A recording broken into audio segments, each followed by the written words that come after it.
presence, feast with thanksgiving and celebrate His love. Come to the table, enter His presence, feast with thanksgiving and celebrate His love.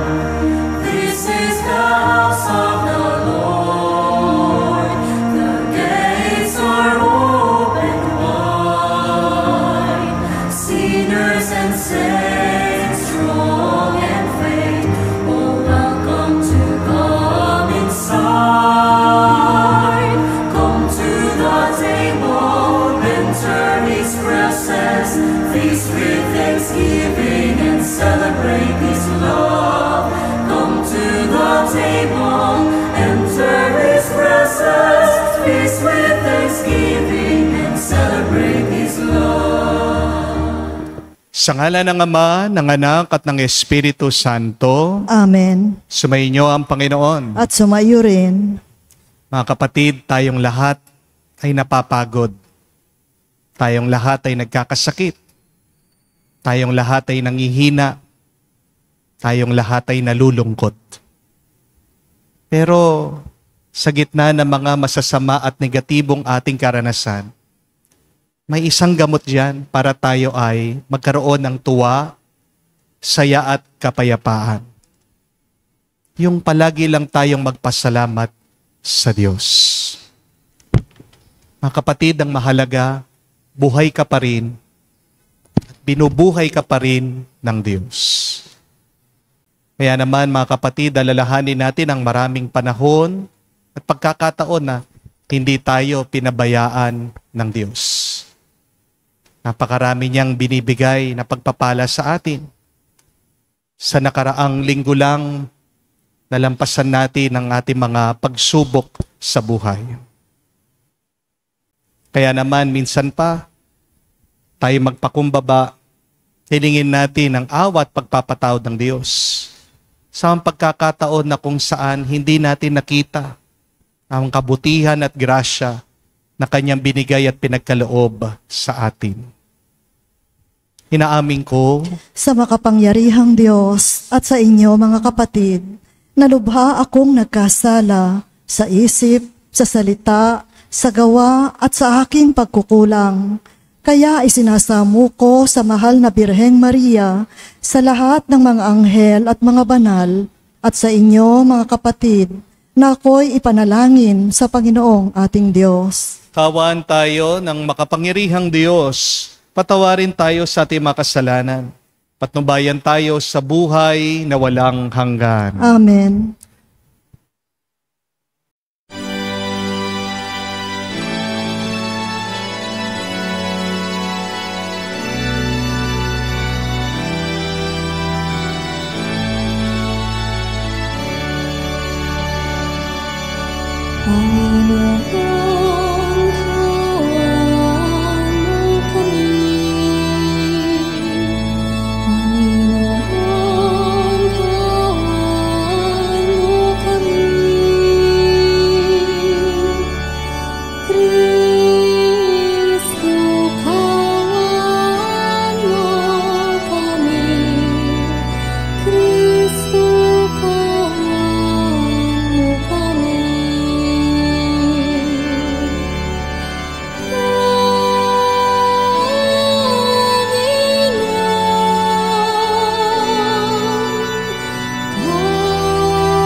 Gloria in excelsis Deo.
Manalangin tayo.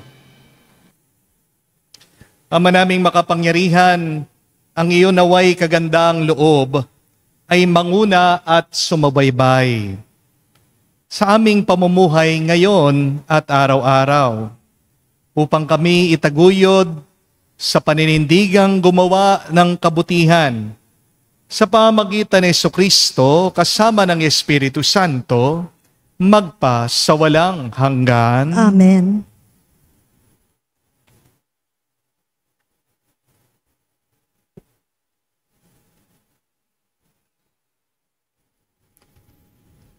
Pagbasa mula sa ikalawang aklat ng mga hari. Noong mga araw na iyon, sina Aman ay lumusong sa ilog Jordan at lumubog ng 7 ulit. At tulad ng sinabi ni Eliseo, na nauli sa dati ang kanyang katawan at kuminis mula sa ketong ang kanyang balat, tulad ng balat ng sanggol. Sina Aman at ang kanyang mga kasama ay nagbalik kay Eliseo. Sinabi niya, "Ngayoy napatunayan kong walang ibang Diyos sa ibabaw ng lupa, kundi ang Diyos ng Israel. Narito, pagdamutan ninyo itong maliit kong nakayanan." Ngunit sinabi ni Eliseo, "Buhay ang Panginoong Diyos na aking pinaglilingkuran, hindi ako tumatanggap kahit ano." Pinilit siya ni Naaman, ngunit nagpagkatanggi-tanggi siya. Dahil dito, sinabi ni Naaman, "Kung ayaw ninyo itong tanggapin, maari po ba namang kargan ko ng lupa rito ang 2 kong kabayo? Mula ngayon, hindi na ako maghahandog sa ibang Diyos maliban sa Panginoon." Ang salita ng Diyos. Salamat sa Diyos. Panginoong nagliligtas sa tanang bansay na hayag. Panginoong nagliligtas sa tanang bansay na hayag. Umawit ng bagong awit at sa poon ay ialay, pagkat yaong ginawaan niya kahangahangang tunay, sa sariling lakas niya at taglay na kabanalan, walang hirap na natamo, yaong hangad na tagumpay. Panginoong nagliligtas sa tanang bansay na hayag. Ang tagumpay niyang ito'y siya na rin ang naghayag, sa harap ng mga bansay na hayag ang pagliligtas, ang pangako sa Israel, lubos niyang tinutupad. Panginoong nagliligtas sa tanang bansay na hayag. Tapat siya sa kanila at ang pag-ibig niya ay wagas. Ang tagumpay ng ating Diyos kahit saan ay namalas. Magkaingay na may galak, yaong lahat sa daigdig. Ang poon ay buong galak na purihin sa pag-awit. Panginoong nagliligtas sa tanang bansay na hayag.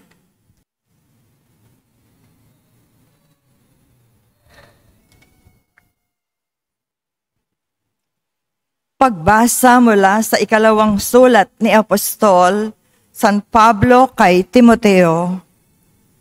Pinakamamahal, alalahanin mo si Jesucristo, ang nagmula sa angkan ni David at ang muling nabuhay. Ito ang mabuting balitang ipinangangaral ko, ang dahilan ng aking pagdurusa hanggang sa magkapos na tulad ng isang salarin.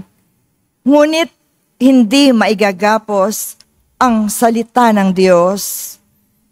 Pinagtitiisan ko ang lahat ng bagay alang-alang sa mga hinirang ng Diyos upang magtamo rin sila ng kaligtasan mula kay Kristo Jesus at nang walang hanggang kaluwalhatian. Narito ang kasabihang mapananaligan.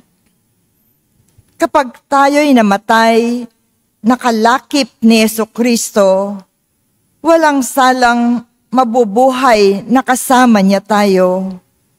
Kung tayo man ay magtitiis ng hirap sa mundong ito, maghahari naman tayong kapiling ng ating Kristo. Kapag siya'y itinakwil sa harapan ng mga tao, pagdating ng takdang araw, itatakwil niya tayo. Kung tayo may hindi tapat, si Kristo ay tapat pa rin sapagkat ang sa Kanya ay hindi niya itatakwil. Ang salita ng Diyos. Salamat sa Diyos.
Ang Diyos Ama'y naghahangad lagi tayong pasalamat kaisa ng Kanyang anak.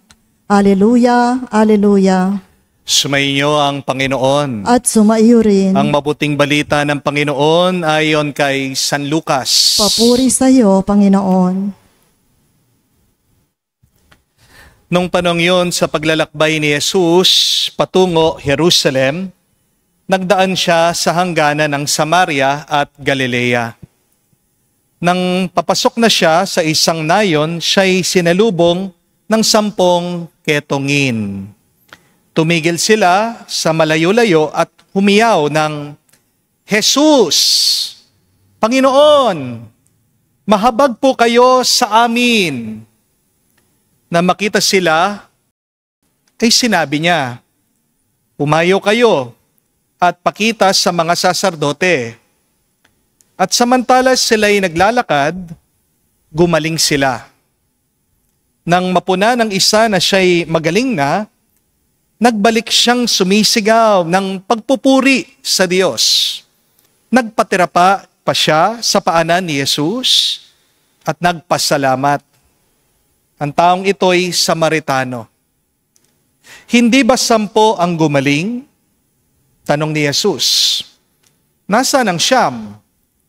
Wala bang nagbalik at nagpuri sa Diyos kung hindi ang dayuhang ito? Sinabi ni Jesus sa kanya, "Tumindig ka at humayo sa iyong lakad. Pinagaling ka na dahil sa iyong pananalig."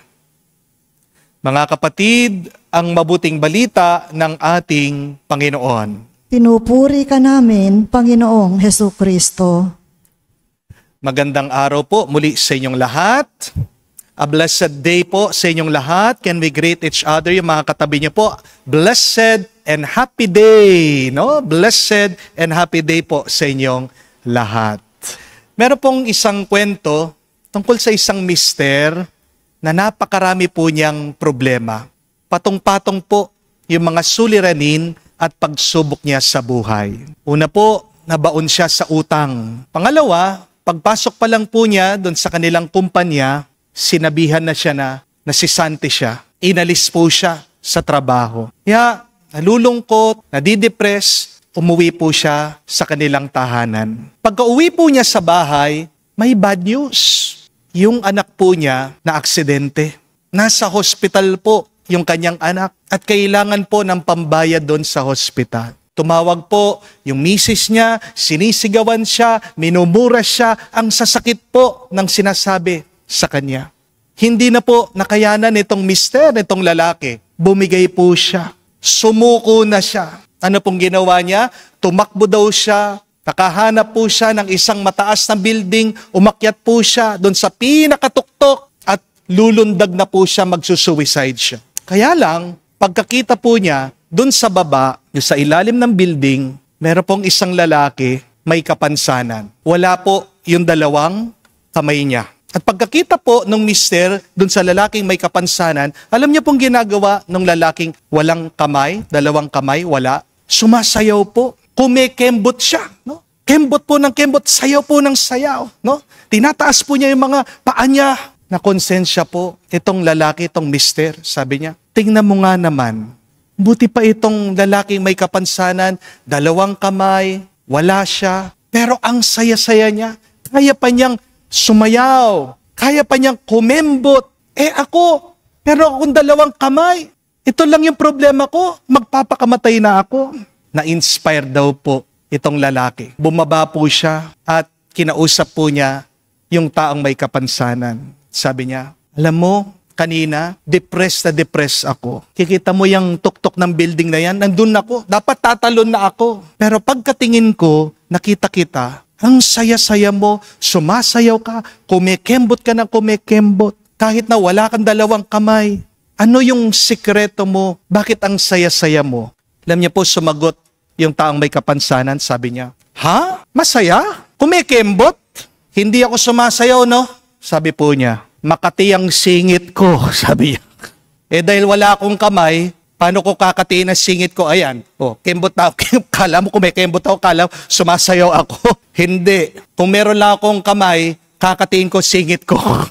O nga naman po, no? Kayo, wala kayong kamay, paano nyo kakatiin ang singit nyo? Pero totoo naman po, no? Minsan nakakahiya tayo. Tayong mga kumpleto, ang pangangatawan. Bakit ang lungkot-lungkot nyo? Tingnan nyo nga po yung mga katabi nyo. Nakasmile ba yan? Bakit ang lakas ng loob nyo magsimangot, pero ang dami mga tao, sobrang hirap talaga ng kanilang buhay. Kaya pa nilang ngumiti. Di po ba? Meron po silang dinala sa akin dito sa parokya. Isang dalaga. Sabi po ng kanyang ama, Father, pagdasal mo nga itong aking anak. Nadidepress po. Pagkatapos ko pong pinagdasal, gusto ko po sanang sabihin dun sa dalaga, sa babae, hello, bata ka pa? Ba't nadidepress ka? Sayang ang buhay mo para maging malungkot ka lang. Kung nga po ako, gusto kong bumalik sa pagkabata. Ngayon, 40 years old na ako. Nagigising lang ako bawat umaga. Ang sakit-sakit na ng aking katawan. Ang sarap kaya na maging bata, na maging teenager. Hindi po ba? Kung bibigyan po kayo ng pagkakataon ng Diyos na bumalik sa pagkabata, kukunin niyo po ba? Yes. Di po ba? Yung mga bata, may good health sila. Ang gaganda pa ng kutis. Maliksi, malakas, mahaba pa ang kanilang kinabukasan. Tapos, magmumukmuk ka lang. Diba? Yan ang nakakalungkot sa atin. Ang dami-dami natin mga biyaya, grasya na natatanggap sa Diyos. Pero imbis na magpasalamat tayo, inuuna pa natin ang magreklamo. Pinipili pa natin ang maging malungkot. Amen? Mga kapatid, binigyan ka ng buhay, hininga, pamilya ni Lord. Pero ano ang unang naiisip mo? Anong palagi mong pinagdarasal, sinasabi sa Diyos? Lord, bakit kulang ang buhay ko? Lord, bakit ganito? Bakit ganyan? Sa Ebanghelyo ngayon, narinig po natin yung 10 ketongin na pinagaling ni Jesus. Pero isa lang yung bumalik para magpasalamat. Kaya nga ang tanong ni Jesus, napakalinaw. Sabi niya, where are the other 9? Baka minsan, isa ka dun sa mga 9. Hindi kayong 1 na bumalik at nagpasalamat sa Diyos. Di po ba? Harinawa, gayahin po natin yung isa na bumalik, nagpasalamat, nagpuri kay Jesus. Dahil tandaan niyo po mga kapatid, when you are grateful, you become great. Ulitin ko po yun. When you become grateful, you become great. Kaya ngayon pong araw, 3 bagay ang kailangan nating tandaan tungkol po sa pasasalamat para lalo pa tayong sumaya, para lalo pa tayong pagpalain ng Diyos. The first one, remember this, gratitude opens your eyes to God's blessing. Kapag hindi ka marunong magpasalamat, bulag ka sa biyaya. Kapag hindi ka marunong magpasalamat, bulag ka sa biyaya at pagpapala ng Diyos. Marami po mga tao ngayon bulag. Hindi dahil wala silang paningin, hindi dahil may sakit ang kanilang mga mata. Bakit bulag ang maraming tao? Dahil hindi sila marunong magpasalamat, dahil puno ng kadiliman, marumi ang kanilang mga puso. Amen? Marami po sa atin, mas sanay nagbibilang sa mga kulang kesa dun sa bilangin, tignan, pansinin kung ano ang meron at tinatanggap natin araw-araw galing sa Diyos. May kwento po yung isang kaibigan ko, sabi niya, nung minsan daw po nasa palengke siya. Palabas na po sana siya pagkatapos siyang mamili. Pero bigla daw po bumagsak ang malakas na ulan. At habang naghihintay daw po itong aking kaibigan, nagrereklamo po siya, nagsasabi-sabi siya. Sabi niya, bakit ganyan naman? Biglang umulan. Mababasa ako niyan. Meron daw pong isang matanda sa tabi niya. Alam niya po sabi ng matanda, alam mo, dapat magpasalamat na lang tayo sa Diyos. Kasi yung ulan na yan, hindi natin alam. Hinihintay yan ng mga magsasaka na naghahanap ng tubig, pandilig sa kanilang tanim. Pasalamat na lang tayo sa Diyos. Nagpapaulan pa siya dahil lumalamig din ang ating kapaligiran. Nakonsensya daw tong kaibigan ko po. O nga naman po, no? Para sa kanya, yung ulan, problema. Pero para sa ibang tao, di niya naisip, ang ulan, biyaya. Amen? Your complaining might blind you to God's blessing. But your thanksgiving will open your eyes and your heart to God's graces. Opo, maaaring ang iba sa inyo, sabihin luma ng cellphone, gusto ng bagong cellphone, pero at least, tignan mo sa buhay mo, baka marami kang kaibigan, may kausap ka. Oo, maaaring ang iba sa inyo nalulungkot, nadidepress dahil pinagtaksilan sila ng kanilang mga asawa. Pero at least, healthy ka pa rin. Hindi ka nagpapakimo. Tandaan niyo po, when you are sick, you only have one problem. When you are healthy, you have 100 problems. Anong mas gusto niyo? May sakit o walang sakit? Pag wala kang sakit, kung ano-ano yung mga naiisip mong problema. Pero pag may sakit ka, makakalimutan mo lahat ng problemang yan, isa na lang ang iyong problema. Gusto mong gumaling. Di po ba? Opo, maaaring marami kang utang, pero at least buhay ka pa rin. Kasama mo ang iyong pamilya. At yung araw-araw na may kinakain ka, napakalaking blessing na yan. Kung kaya pinanganak ka doon sa Gaza, nakikita niyo po yung mga taong doon, nagpapalimos ng pagkain. Wala silang choice. Naghahanap sila ng pagkain. Dito, malaya tayo. Nakikita ba natin ang mga blessing na ito? Mag-ingat po kayo, mga kapatid. Baka sa iyong pagrereklamo, baka bawiin ng Diyos yung mga blessing mo. Amen? Kaya nga po, sabi ni Santa Gianna, the secret of happiness is to live moment by moment. The secret of happiness is thanking God for what He is sending. Tandaan po natin, kapag nabubuhay kayo sa nakalipas, hindi malayo, galit kayo. Kapag nabubuhay ka naman sa hinaharap, palagi mong iniisip yung paparating. Puno ka ng takot at pag-aalala. Pero kapag nananatili ka sa kasalukuyan, sa present, at nagpapasalamat ka sa lahat na dumadating sa iyong buhay, diyan ka lang tunay na payapa at masaya. Ang mga taong reklamador, kahit na sila ay dalhin mo sa paraiso, malungkot pa rin yan. Pero ang taong nagpapasalamat, kahit na pagkabigat-bigat ng buhay, masaya pa rin yan. Amen? Gratitude opens our eyes to God's blessings. But second, gratitude is the best response to God's love. Kaya po bumalik yung Samaritanong gumaling sa kanyang ketong doon kay Jesus. Kasi gusto niyang suklian kahit na paano yung kagandang loob na pinakita sa kanya ng Diyos. At balikan niyo po ang Ebanghelyo, sabi, kinatuwayan ni Jesus. Masaya ang ating Panginoon, nagpasalamat yung Samaritano. My dear friends, if you want to make God smile, then make it your daily habit to be thankful, be grateful to Him. And what happens when God smiles to us?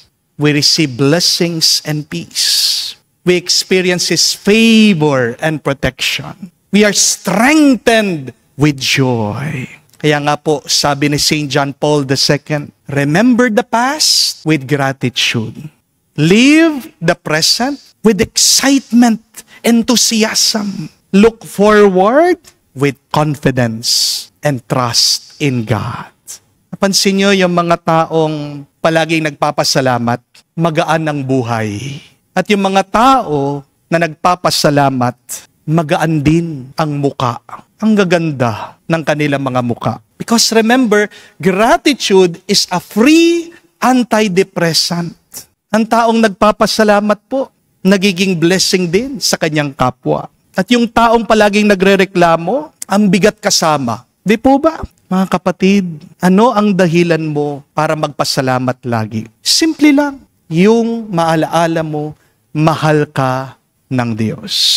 Yan yung magandang dasal na kailangan ulit-ulitin natin sabihin. Kagising pa lang natin, sabihin mo, paniwalaan mo, God loves me, God loves me, God loves me. Makikita mo, ngingiti ka. Meron ka mang problema? Ano man problema mo? Ano man yung bigat mo? Pinagdadaanan mo? Sabihin mo, ulit-ulitin mo, mahal ako ng Diyos. Mahal ako ng Diyos. Mahal ako ng Diyos. Sino yung mga depressed? Yan yung mga taong opposite ang kanilang sinasabi, pinaniniwalaan sa buhay. Anong nasa isip nila? Anong nasa puso nila na mga taong malungkot? Walang nagmamahal sa akin. Nobody loves me. Pero hindi po totoo yan. Di po ba? Kahit na may sakit ka, kahit na sa tingin mo wala ka ng silbi dito sa mundo, kahit na wala kang pera, o marami kang pagkakamali sa buhay, hindi totoo, walang nagmamahal sa iyo. Ayawan ka man ng maraming tao, iwan ka man ng iba, mismo ng pamilya mo o ng asawa mo, isang hindi mangiiwan sa iyo, isa palagi ang tatanggap sa iyo, magpapatawad sa iyo at mamahalin ka. Walang iba o hindi ang Diyos. God will always love you no matter what. Because God is love. At yun lang ang dahilan. Palagi mong isipin at paniwalaan para sa iyong pasasalamat sa Kanya. Nararamdaman mo sa puso mo, mahal na mahal ka ng Diyos. Say, thank you Lord. Thank you Lord. Kung ramdam mo, minamahal ka ng Diyos. Say, pasalamat ka. Salamat Panginoon. Third and last, gratitude turns healing into wholeness. Napansin niyo po, 10 daw yung gumaling. Pero isa lang po yung nagpasalamat. At yung bumalik, siya lang yung nakarinig ng dagdag na biyaya sa kanya. Ano ang sabi ni Jesus sa kanya? Rise, go, your faith has made you well. Magkaiba po yung gumaling sa bumuti. Healing is different from becoming well. Healing is physical, but wholeness is spiritual. Sabi po ni St. Ignatius of Loyola, ingratitude is the root of all sins. Ang ugat ng lahat ng kasalanan ay nasa pagkukulang natin ng pasasalamat sa Diyos. Pero kung marunong ka magpasalamat, hindi lang ang katawan mo ang gagaling, hindi ka lang lalakas. Pati ang puso mo, ang loob mo, ang kaluluwa mo, ang relasyon mo sa Diyos, ang buong buhay mo, bubuti yan. Gaganda ang iyong karanasan. Noong po mga 2022, pagkatapos po ng last mass namin, doon sa dati kong parokya, nagpa-fiesta po noon, meron pong humabol ang mga followers. Gabi na po, sinasara na po namin ang simbahan. Taga Antipolo po sila. pinapasok ko po mag-asawa. At sabi po nitong mister, nagpapapray over yung kanyang misis dahil meron po siyang 3rd stage cancer. Pagkatapos ko pong pinagdasal, inanoint ko po kanyang kamay, umiiyak po yung misis, kasama niya yung kanyang mister, lumuluha. Ramdam ko po yung hirap, yung bigat ng kanilang sitwasyon, yung kanilang pinagdadaanan. Kaya sinabi ko po sa kanila, alam niyo po, magtiwala kayo, magpasalamat na kayo agad sa Diyos, dahil ngayon pa lang, pinapagaling na kayo ng Diyos.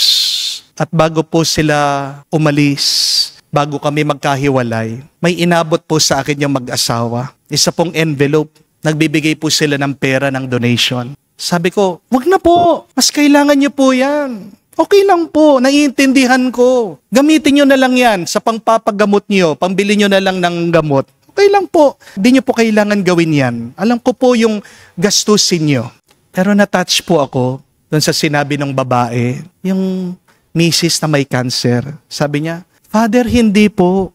Kasi itong binibigay namin sa iyo, galing din naman po yan sa Diyos eh. At alam niyo po, magsimula po nung nagkaroon ako ng cancer, hindi kami pinabayaan ng Diyos. Walang araw na hindi kami pinabayaan ng Diyos. Kala namin mauubusan na kami ng pera, biglang magpapadala ng pera ang Panginoon. Kaya tanggapin niyo po, Father. At bilib na bilib po ako. Kasi bakit kung sino pa, yung talagang hirap na hirap, sila pa yung marunong magpasalamat at magpuri sa Diyos. Di po ba? Pero ang dami mga tao na totoo namang walang problema, gumagawa na sarili nila ng problema sa buhay nila, sila yung mga napaka-miserable sa buhay. Di po ba? At alam niyo po kung ano ang good news. Last month lang po, bumalik yung mag-asawa at yung babae, cancer-free na. Sabi niya, Father, baka hindi mo na ako makilala kasi nung pumunta ako noong 2022, wala akong buhok. Eto, may buhok na ako. Salamat sa Diyos. Wala na akong cancer. Sabi niya. Galing ng Panginoon, no? Ang bait po niya. God is so good. Sobra-sobra. Amen? Tingnan niyo na po. Ang pasasalamat ay hindi lang salita na ating sinasabi kapag tayo ay may utang na loob sa iba. Kung hindi ang pasasalamat, ay nakakatulong din para sa atin, sa ating pagpapagaling, para sa ating pagpapabuti. Kaya nga gusto mong sumaya, magpasalamat ka. Gusto mong gumaling, magpasalamat ka. Gusto mong bumuti, umayos ang buhay mo, magpasalamat ka sa Diyos. Hindi lang minsan, madalas. Palagi, araw-araw, hanggang sa katapusan ng iyong buhay. Don't forget this. The ultimate thanksgiving is to live life fully. The ultimate thanksgiving is also to become a blessing to others. Kapatid, huwag sana tayong mapabilang dun sa siyam na nakatanggap ng grasya, pero nakalimot sa Diyos. Harinawa maging katulad tayo nung isa na bumalik, lumuhod at nagpasalamat sa Panginoong Hesukristo. Tandaan, gratitude opens your eyes to the blessings of God. Gratitude is our best response to God's love. And if you want to be healed and be well, be grateful always. Anong gusto mong pasalamatan sa Diyos? Sa gitna ng iyong mga problema, takot, lungkot at pagsubok sa buhay. Mga kapatid, magpasalamat na kayo agad sa Diyos. At sinasabi ko sa inyo, magiging mas pinagpala ang buhay niyo. Hindi kakaunti, kundi sobra-sobrang grasya ngayon at magpakailanman. Amen. Tumayo po tayo, pahayag natin ang ating pananampalataya sa Diyos. Ating sabihin, sumasampalataya ako sa Diyos, amang makapangyarihan sa lahat, na may gawa ng langit at lupa. Sumasampalataya naman ako kay Hesukristo, iisang anak ng Diyos, Panginoon nating lahat. Nagkatawang tao siya, lalang ng Espiritu Santo, ipinanganak ni Santa Mariang Birhen, ipinagpakasakit ni Poncio Pilato, ipinako sa krus, namatay, inilibing, nanaog sa kinaroroonan ng mga yumao. Nang may ikatlong araw, nabuhay na maguli, umakyat sa langit, naluluklok sa kanan ng Diyos amang makapangyarihan sa lahat. Doon magmumulan paririto't maghuhukom sa mga nabubuhay at nangamatay na tao.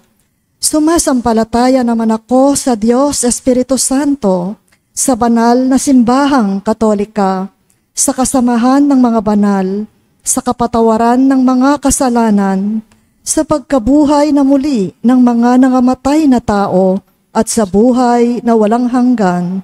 Amen.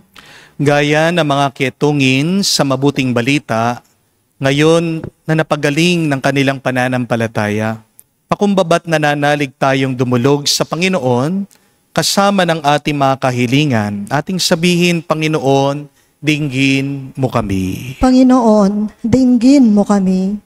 Para sa simbahan, ang pamayanan ng mga sumasampalataya, nawa manatili siyang maningning na halimbawa ng pananampalataya at pagpapasalamat.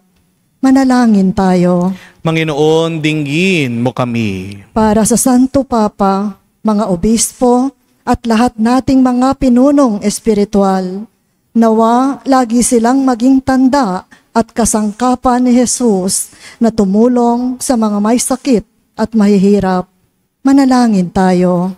Panginoon, dinggin mo kami. Para sa mga namumuno sa pamahalaan, nawa dinggin nila ang pangangailangan ng bayan at maagap nila itong tugunan bilang pagtupad sa kanilang tungkuling maglingkod. Manalangin tayo. Panginoon, dinggin mo kami. Sa katahimikan po ng ating puso, banggitin natin, sabihin natin sa Diyos ang ating mga personal na pangangailangan. Panginoong bukal ng lahat ng kabutihan at lakas, pinasasalamatan ka namin sa iyong pagiging mapagbigay at sa pagtanggap mo sa amin, gayon di kami karapat-dapat. Patuloy mo kaming tulutang maglingkod sa simbahan bilang mga kapatid ni Jesus, na iyong anak na nabubuhay at naghahari ng walang hanggan. Amen.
Manalangin kayo mga kapatid para ng ating mga paghahain ay kalugdan ng Diyos amang makapangyarihan. Tanggapin nawa ng Panginoon itong paghahain sa iyong mga kamay, sa kapurihan niya at karangalan, sa ating kapakinabangan at sa buong sambayanan niyang banal. Ama naming lumikha, tanggapin mo ang mga panalangin namin na sumasaliw sa aming paghahain upang sa ginaganap naming pagdiriwang, kami makatawid sa kalwalhatian sa pamagitan ni Jesucristo kasama ng Espiritu Santo, magpa sa walang hanggan. Amen. Sumainyo ang Panginoon. At sumaiyo rin, Itaas sa Diyos sa inyong mga puso at diwa. itinaas na namin sa Panginoon. Pasalamatan natin ang Panginoong ating Diyos. Marapat na siya ay pasalamatan. Ama naming makapangyarihan, tunay nga marapat na ikaw ang aming pasalamatan. Nasa iyong aming buhay, pagkilos at pag-iral. Sa pamumuhay namin araw-araw, tinatamasa namin ang iyong pagmamahal. Sa pag-ibig mong pinunla sa sangkatauhan, ang Espiritu Santo'y unang aning bigay.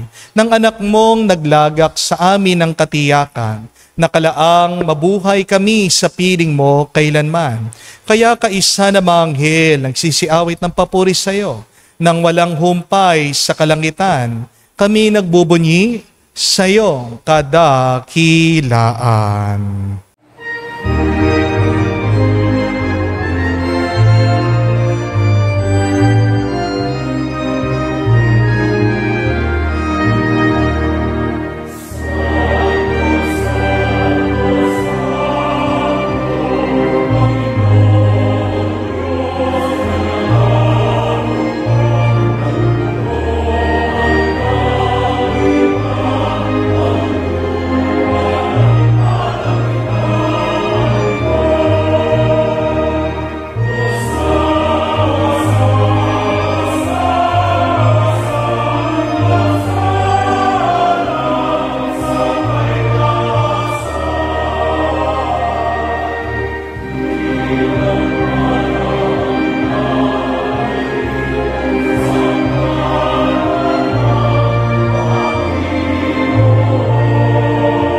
Ama naming banal, ikaw ang bukalan tanang kabanalan. Kaya't sa pamagitan ng iyong Espiritu, gawin mong banal ang mga kaloob na ito, upang para sa amin, maging katawan at dugo ng aming Panginoong Hesu Kristo. Bago niya pinagtiis ang kusang loob na maging handog, hinawakan niya ang tinapay, pinasalamatan kanya, pinaghati-hati niya iyon, inabot sa kanya malagad at sinabi, tanggapin ninyong lahat ito at kanin. Ito ang aking katawan na ihahandog para sa inyo.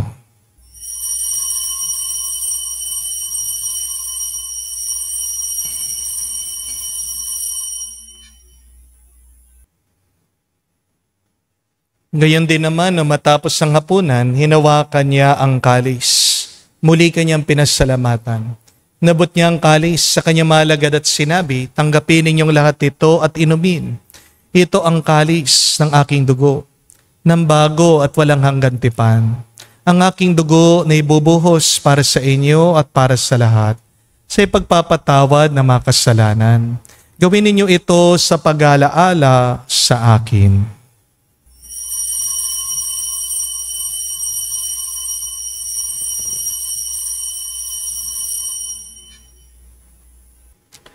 Ang misteryo ng pananampalataya. Aming ipinahayag na namatay ang iyong anak, nabuhay bilang Mesiyas at magbabalik sa wakas para mahayag sa lahat. Ama, ginagawa namin ngayon ang pag-alaala sa pagkamatay, muling pagkabuhay ng iyong anak. Kaya tiniyalay namin sa iyong tinapay nagbibigay buhay at ang kalis na nagkakaloob ng kaligtasan. Kami nagpapasalamat dahil kami yung minarapat na tumayo sa harap mo para maglingkod sa iyo. Sinasamo namin kami magsalo-salo sa katawan at tugon ni Kristo ay mabuklod sa pagkakaisa sa pamagitan ng Espiritu Santo. Ama, lingapin mong iyong simbahan, laganap sa buong daigdig, puspusin mo kami sa pag-ibig, kaisa ni Leon ang aming Santo Papa, si Florentino aming Arsobispo, at ng Tanang Kaparian. Alalahanin mo rin ang aming mga kapatid na nahimlay may pag-asang sila'y muling mabubuhay. Gayon din naman lahat ng mga pumanaw. Kawan mo't sila't patuloyin sa iyong kaliwanagan. Kawan mo't pagindapatin kaming lahat na makasalo sa iyong buhay na walang wakas. Kaisa na mahal na Birhen Maria, Ina ng Diyos. Kaisa ni San Jose, ang kanyang malwalhating esposo. Kaisa ng mga apostol, lahat ng mga banal, na namuhay dito sa daigdig na kalugod-lugod sa iyo. May pagdiwang nawa namin, ang pagpupuri sa ikararangal mo sa pamagitan ng iyong anak, aming Panginoong Heso Kristo. Sa pamamagitan ni Kristo, kasama niya at sa Kanya, ang lahat ng parangal at papuri ay sa iyo, Diyos Ama, makapangyarihan, kasama ng Espiritu Santo, magpasawalang hanggan. Amen. Amen. Amen. Sa nakagaling na utos sa turo ni Jesus sa Panginoon natin at Diyos, ipahayag natin ng lakas, loob.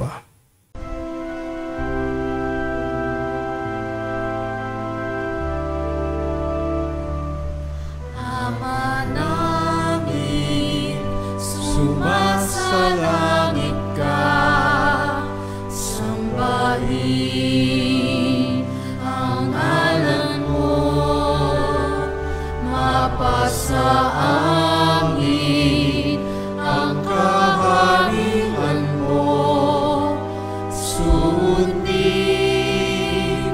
ang loob mo dito sa lupa, para lang sa langit. Bigyan mo kami ngayon ng aming kakanin sa araw-araw, at patawarin mo kami sa aming mga sala, para ng pagpapatawad namin sa nagkakasala sa amin. At huwag mo kaming ipahintulot sa tukso, at iadya mo kami sa lahat ng masama. Hiniling namin kami adyas sa lahat na masama, pagkalooban ng kapayapaan araw-araw, iligtas sa kasalanan, ilayo sa lahat ng kapahamakan, samantalang aming pinanabikan ang dakilang araw ng pagpapahayag ng tagapagligtas naming si Heso Kristo. Sapagkat iyo ang kaharian at ang kapangyarihan at ang kapurihan magpakailanman. Amen. Panginoong Heso Kristo, sinabi mo sa mga apostol, kapayapaan ang iniiwan ko sa inyo. Ang aking kapayapaan binibigay ko sa inyo. Tunghayan mo ang aming pananampalataya at huwag ang aming pagkakasala.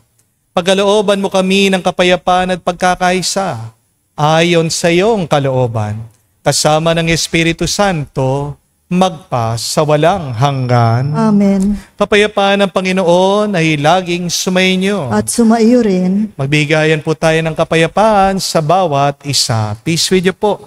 Kapayapaan po sa inyong lahat.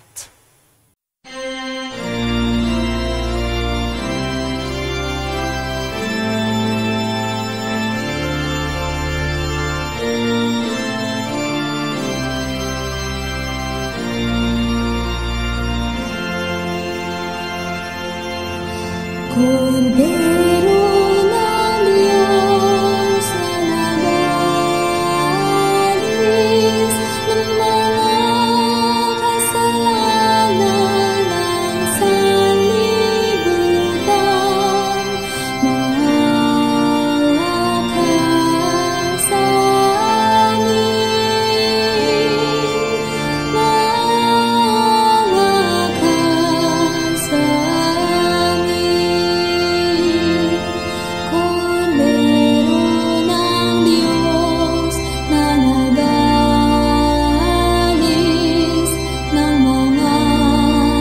ng mga kasalanan ng sanlibutan, maawa ka sa amin. Cordero ng Diyos na nagalis ng mga kasalanan ng sanlibutan, ipagkaloob mo sa amin ang kapayapaan.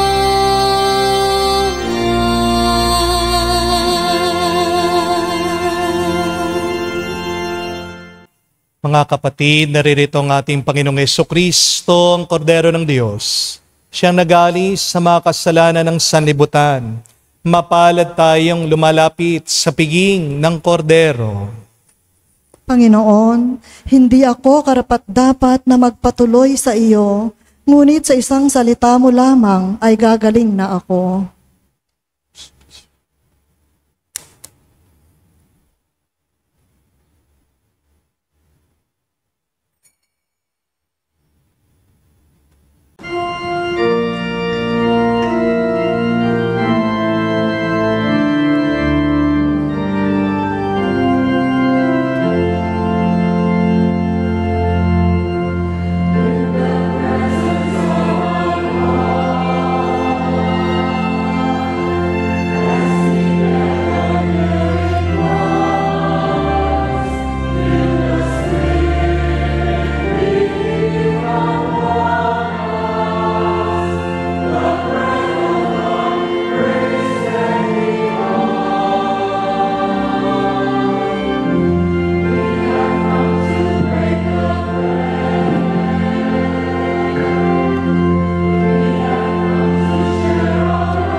Lumuhod po tayo para sa panalangin para sa mga may sakit. Panginoong Yesus, lumalapit po kami sa iyo ngayon upang idulog ang kagalingan ng mga may sakit. Haplusin niyo po sila at pagkalooban ng panibagong lakas upang sila ay muling makapaglingkod sa iyo. Patawarin niyo po sana sila sa kanilang mga kasalanan at pagkalooban din ng kagalingang pangkaluluwa. Amen. Sa katahimikan po ng ating puso, banggitin natin sa Diyos ang pangalan ng mga kapatid nating humihiling ng mabilis na kagalingan sa kanilang mga karamdaman. Hinihiling namin ito sa ngalan ni Kristo, aming Panginoon. Amen. Panalangin para sa mga OFW. Ama, pinapanalangin namin sa iyo ang natatanging kahilingan ng lahat ng mga nagtatrabaho sa ibang bansa. Tulungan mo sila bawat sandali ng kanilang buhay habang nasa ibang bansa. Palakasin mo sila kapag pinanghihinaan sila ng kalooban. Pagalingin mo sila tuwing nagkakasakit. Aluin mo sila kapag nalulungkot sila. Ilayo mo sila sa anumang masama at kapahamakan upang magpatuloy sila lagi sa kanilang buhay. Mapahalagan nawa ng kanilang mga pamilya ang bawat sakripisyo nila sa ibang bansa upang wag masayang ang kanilang pagpapagal. Kaawaan at pagkalooban mo ng biyaya ang lahat ng mga OFW dahil sa iyo lamang aasa at wala ng iba pa. Ang lahat ng ito ay aming sama-samang panalangin sa ngalan ni Jesus. Amen. Banal na mukha ni Jesus. Kaawaan mo kami. Tumayo po tayo. Manalangin tayo. Ama naming mapagmahal, ngayon kami yung pinapakinabangan sa katawa't dugong banal. Niluluhog namin sa dakila mong kabutihan sa tanan na kami gawin mong kasalo sa iyong buhay. Sa pamagitan ni Jesucristo, kasama ng Espiritu Santo, magpa sa walang hanggan. Amen. Marami po tayong dahilan para magreklamo at para maging malungkot. Pero isa lang po ang pwedeng maging dahilan natin para tayo ay sumaya muli at magpasalamat sa Diyos. Ano? Yung paniniwala na tayo ay mahal na mahal ng Diyos. And what is the sign that God loves you? You are alive. Yung buhay ka, isang tanda na yan, na iniibig ka, minamahal ka ng Diyos. Marami po sa inyo, expert reklamador. Di po ba? Bakit? Paano naging expert? Paulit-ulit na nagre-reklamo. Gumagaling ka sa isang bagay kapag paulit-ulit mong ginagawa. Hindi po ba? Pero gaano kayo kadalas magpasalamat? Aminin niyo. Napakadalang lang, napakalimit lang. Di po ba? Baliktarin po natin. Become expert in giving praise, thanksgiving, in being grateful to God. Because you will never feel great, you will never be great if you're not grateful to God. Gratitude opens our eyes to God's blessing. Gratitude is our response to God's love. But remember also, it is gratitude that turns your healing into wholeness and wellness. Kapag palagi ka nagpapasalamat sa Diyos, diyan kanya mas pagpapalain pa. Amen? At anong pinakamagandang paraan ng pasasalamat? Live your life to the fullest. And try, please, to be faithful to God. Subukan mo na maging blessing ka sa ibang tao. Yan din ang isang paraan natin para mapakita natin ang ating utang na loob sa Diyos. So yan po yung ating assignment ngayon, ha? Huwag lang kayong magpasalamat, but please choose to become happy today. Live your life to the fullest today. Bawal munang nakasimangot. Amen? Sabihan niyo, mga katabi niyo, yun, nakasimangot na naman. Kahit na traffic, bawal sumimangot. Smile, thank God. May kirot ang iyong pangangatawan. Smile, thank God. Nag-aaway kayo ng iyong asawa. Smile, thank God. May nag-message po sa akin, sabi, Father, ba't ganyan yung advice mo? Nag-aaway na nga kami, may problema na ako sa asawa ko. Magpapasalamat pa ako sa Diyos. Ito pong sagot ko. Tignan mo kung ano yung nararamdaman mo. Grabe na nga yung inyong kalagayan. Miserable na nga kayo. Lalo pa kayo nagiging miserable. Lalo pang tumitindi yung away nyo dahil merong kulang sa inyo. Hindi kayo marunong magpasalamat. Nakakatawa minsan yung mga ibang misis. Pagbuhay yung mister, inaaway. Pagpatay na, humahagulgol. Pag nililibing na, sumisigaw, yung misis, sama mo ko, sama mo ko. Ayun, naitulak, nahulog dun sa hukay. Alisin niyo ako, sabi. Di po ba? Bakit masamang loob mo? Kasi hindi mo nakikita ang pagpapala ng Diyos. At anong dahilan? Nagkukulang ka sa pasasalamat. Amen? Again, bawal muna ang nakasimangot. Smile and thank God always throughout this day, throughout this week. And you will feel great. And God's blessing, graces, will abound in you. Sumainyo ang Panginoon. At sumayo rin At kayo basbasan ng Diyos, makapangyarihan sa lahat. Sa ngalan ng Ama, ng Anak, ng Espiritu Santo. Amen. Ang ating misa ay natapos na. Humayo kayo sa kapayapaan ni Kristo. Salamat sa Diyos.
Praise